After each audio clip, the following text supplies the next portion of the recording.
ATL wasn't supposed to work. The rink that inspired the whole story had already closed down. The cast couldn't skate a single lap, and the original title got killed by lawyers before a single scene rolled. Today you're getting 15 facts about this movie that most people never noticed, hiding behind the skating rinks, the record deals, and the family drama. And right at the end, there's one twist that almost stopped the entire movie before it even started, something almost nobody talks about. So keep watching, because the list starts right now. Number 1, once called Jellybean. The movie you know as ATL almost had a completely different name. It was originally called Jellybean, one word, named after a real skating rink in southwest Atlanta known as Jellybeans, sitting on Stone Road. That rink is where producer Dallas Austin spent his Sunday nights as a teenager, and it's where TLC's T-Boz first learned how to move on wheels. The plan going in was simple: shoot the movie inside that actual rink and capture the real memories tied to it. But there was a problem nobody could fix.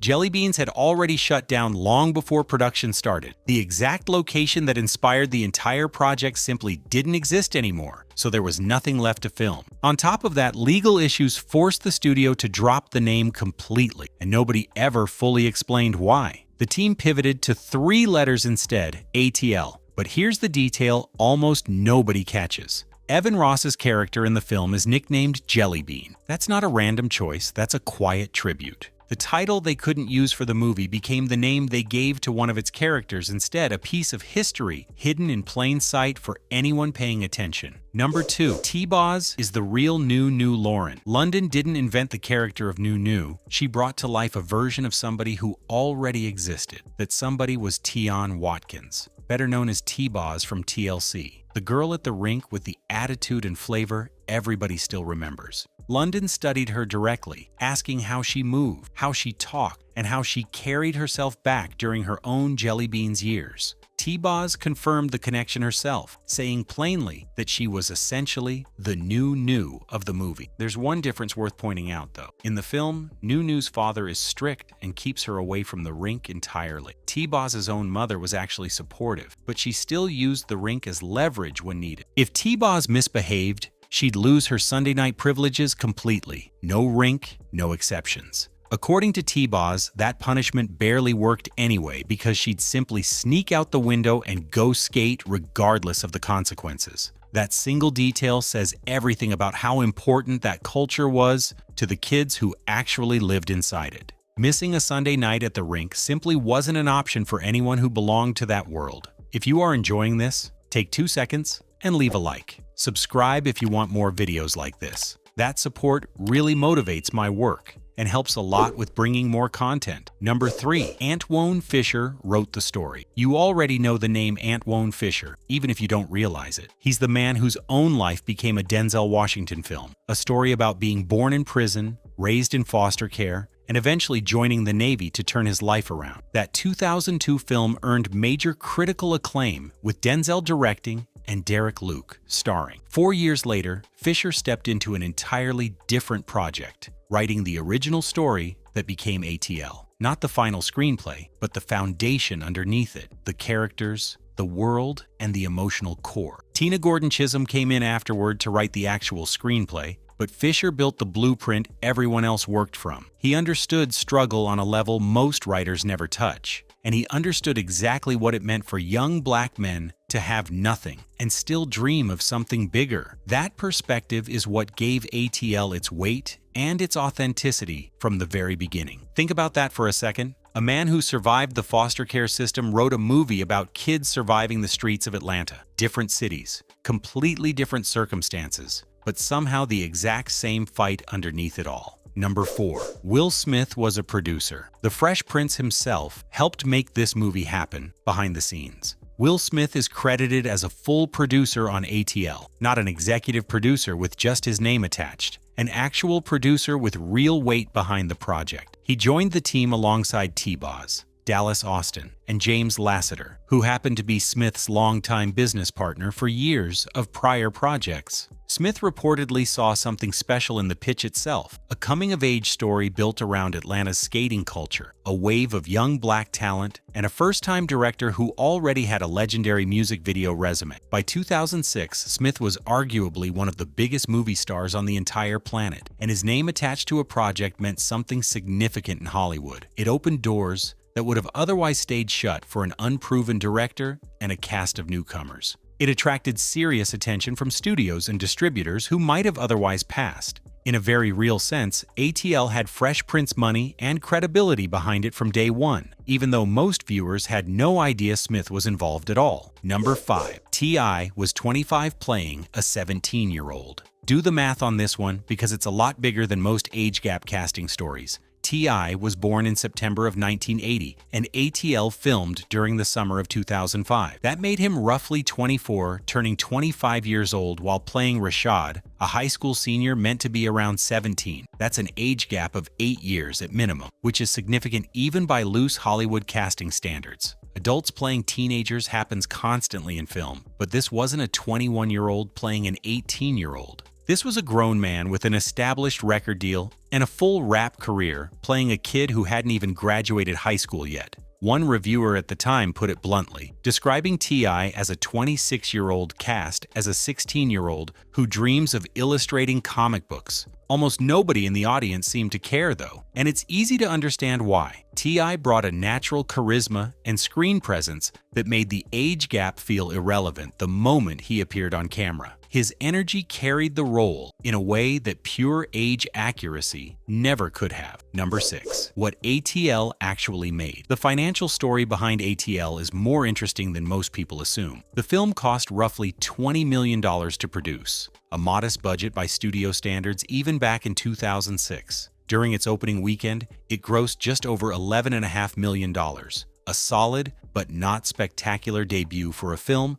without major star power attached. About a month later, total earnings had climbed past $21 million, just enough to clear the original budget with a small profit margin left over. That's not a blockbuster result, and it's certainly not a flop either. It lands squarely in the middle, but the box office numbers never told the full story of this movie's impact. ATL won Best Hip Hop Movie at the 2006 BET Hip Hop Awards, and it picked up nominations at both the Black Reel Awards and the NAACP Image Awards that same year. Almost 2 decades later, people still quote specific lines from this film constantly, and fans still ask for a sequel that has never materialized. Chance the Rapper once called it a movie that never truly got its proper flowers, and honestly, he had a point worth remembering. Number 7. Evan Ross's film debut. The kid who played Ant wasn't just some random newcomer plucked off the street. Evan Ross is the son of Diana Ross. Yes, that Diana Ross, the Motown legend and cultural icon in her own right. ATL marked his very first movie role ever, a full film debut at just 17 years old,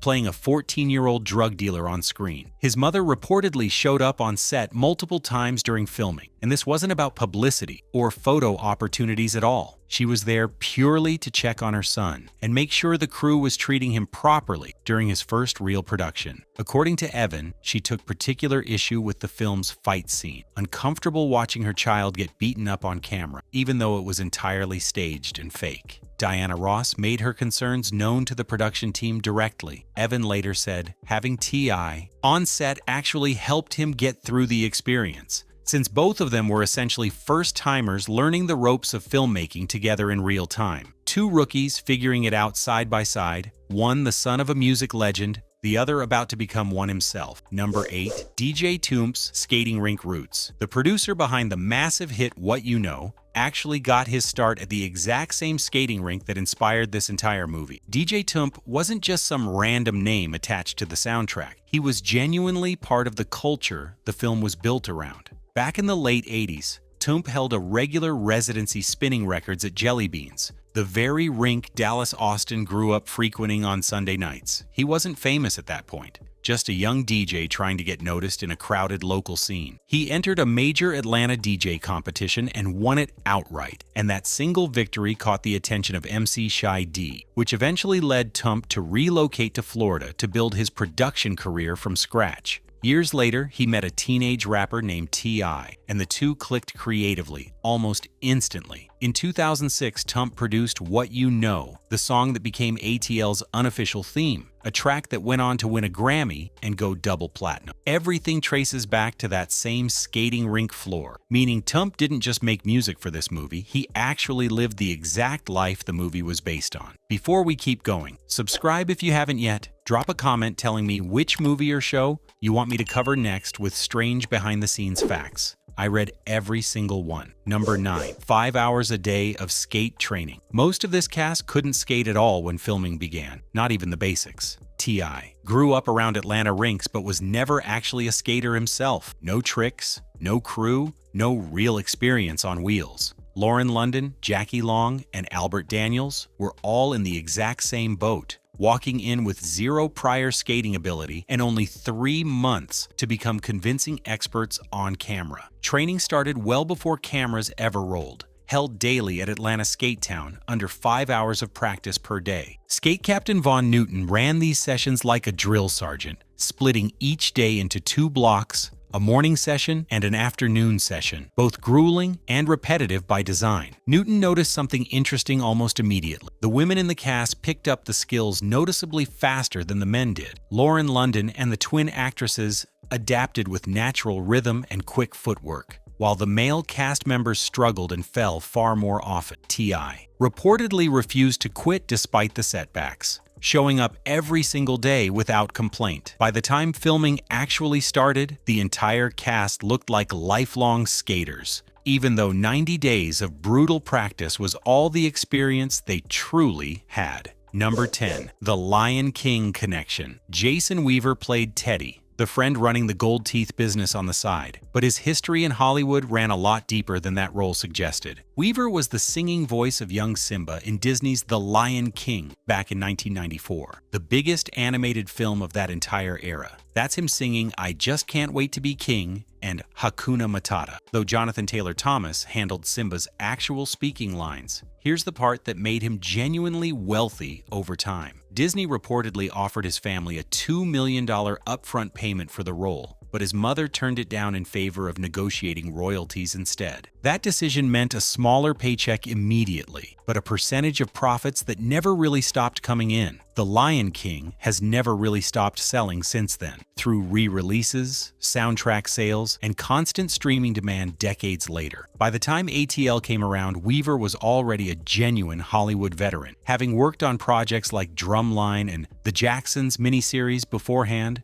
He was effectively the experienced hand in a cast otherwise full of total first-timer, someone who had already survived Hollywood's machine once before. Number 11. Cascade got a total makeover. The skating rink audiences see in ATL doesn't actually look anything like the real Cascade family skating did before production began. When the crew first scouted Cascade, they immediately knew it had the right energy and atmosphere, with cars parked for blocks, just so people could get inside on a busy night. The vibe was undeniably perfect, but the actual visual look absolutely was not. Production designer Rob Buono described walking into what he called the lowest common denominator possible. Bland gray carpeting paired with dull Walmart-style blue and maroon tones that read as dated 80s without any of the charm. So Buono rebuilt the entire space from the ground up, switching the color scheme to bold red and black tones, designed to feel larger than life and almost magical on camera. He wanted the location to feel like a genuine destination, rather than an ordinary neighborhood rink lost somewhere off a side street. By the time cameras finally started rolling, Cascade barely resembled its former self at all, transformed completely from an unremarkable local spot into something that photographs like an actual movie set built from scratch.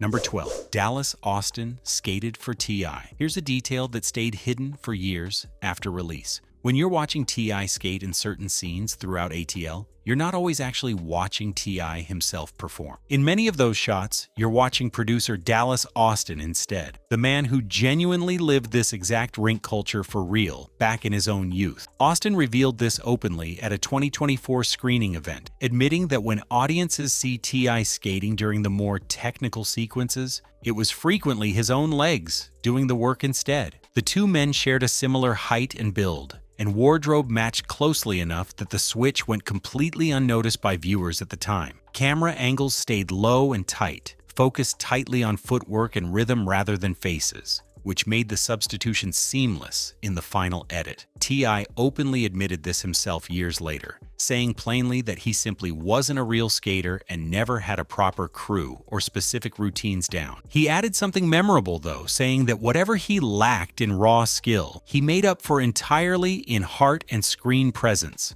That heart carried him through every close-up and dialogue scene, while the actual technical footwork belonged to Dallas the whole time. Number 13, the director discovered T.I. First, Chris Robinson didn't simply direct T.I. in this movie. He actually discovered him years earlier in a completely different context. 4 years before ATL went into production, Robinson had directed T.I.'s very first music video, back when almost nobody outside Atlanta knew who he was yet. There were no platinum albums and no Grammy wins at that point, just a young local rapper with obvious potential and something clear to prove. Robinson reportedly saw the raw charisma immediately during that earlier shoot, and he remembered it years later when ATL started coming together as a project. When the film needed a lead, Robinson pushed hard for T.I. specifically, describing him as someone who carried crazy natural charisma and presence on camera. Robinson also noted that T.I. worked incredibly hard throughout filming and never once tried to simply play a version of himself instead of the character. That transformation came at a real cost though, because T.I. reportedly turned down substantial paid touring opportunities across a 3-month stretch just to fully commit to this single project. According to Robinson, T.I. dedicated himself completely to the film during that window, with no concerts, no tours, and no outside distractions pulling his focus elsewhere. Quick reminder to subscribe if you are enjoying these revelations. And tell me in the comments, do you know any strange fact about this movie that I didn't mention? Let's build the list together. Number 14, the album and movie dropped together. March 28th of 2006 brought 2 major releases from the same artist during the exact same week. ATL hit theaters nationwide, and T.I.'s album King hit record stores simultaneously, each project quietly feeding momentum into the other. King debuted at number 1 on the Billboard 200 chart, moving over 500,000 copies during its opening week alone. The lead single, What You Know, peaked at number 3 on the Hot 100 and hit number 1 on the Hot R&B and Hip Hop chart, making it genuinely inescapable on radio and in clubs that entire spring. T.I. himself described the album as functioning like an unofficial soundtrack for the film, even though only 2 actual songs from King ended up appearing in the movie itself. That connection between the 2 releases still felt strong enough in the public's mind to reinforce each other constantly. By year's end, What You Know had won a Grammy for Best Rap Solo Performance, cementing an already massive run for the rapper. 2 major releases landing in a single week created a level of cultural saturation that made T.I. essentially undeniable across music and film simultaneously, almost at the end, and the best is still coming. Subscribe so you don't miss what's next, and drop your city or country in the comments. I want to see how far this video is reaching. Number 15, a music video legend, behind the camera director. Chris Robinson wasn't some inexperienced filmmaker learning on the job with ATL. He was already a legend, just not in feature films yet. Music videos had been his entire domain for years, and his resume before this project was genuinely staggering. He directed Jay-Z and Beyoncé's iconic 03 Bonnie and Clyde, NASA's Grammy-nominated One Mic, and major videos for Alicia Keys, Busta Rhymes, Usher, Snoop Dogg, and Mary J. Blige, among many others. Producer Dallas Austin reportedly knew exactly what he was doing when he brought Robinson onto this project, and it wasn't really a gamble at all. Austin needed a director who understood music on an instinctive level, someone who could make a skating rink feel like a full concert experience without losing authenticity. Robinson had spent an entire decade essentially training for this exact moment, treating every single music video as unofficial preparation for a feature film. ATL became his payoff, his official feature debut, and he clearly didn't waste the opportunity in front of him. He brought that same rhythmic energy and visual style straight into the skating sequences, which is exactly why those scenes feel like polished music videos rather than typical dramatic filmmaking. Bonus: Lauren London almost blew the audition. Lauren London wanted the role of New so badly that she reportedly spent her very last $100 on acting coaching just to prepare properly. Then, despite that investment, she showed up to her actual audition 2 full hours late, with essentially no money left to her name. On paper, that combination should have ended things immediately. Arriving hours late with nothing left in the bank doesn't exactly scream "hire me" to most casting directors. But something happened the moment she actually walked into that room. Director Chris Robinson said he saw it right away, describing an unmistakable honesty in her performance, saying she simply didn't know how to fake emotion as an actress yet. That rawness turned out to be exactly what the role required. London was only 20 years old at the time, with 0 film credits to her name, just prior music video appearances for artists like Pharrell and Ludacris. She landed the role anyway, and it changed the entire trajectory of her career instantly. When the holiday film This Christmas came calling the following year, the studio reportedly skipped the audition process entirely and simply offered her the part outright. 1 late arrival, 100 borrowed dollars, and a single audition ended up changing absolutely everything for her. And those were 15 strange facts about ATL. This film mattered more than its box office numbers ever suggested, because it gave an entire generation a chance to see their own city, their own struggles, and their own joy reflected on a movie screen without apology. If you made it this far, leave a like, subscribe, and comment which fact surprised you the most. And don't forget to suggest another movie that deserves a list of strange facts. See you in the next video.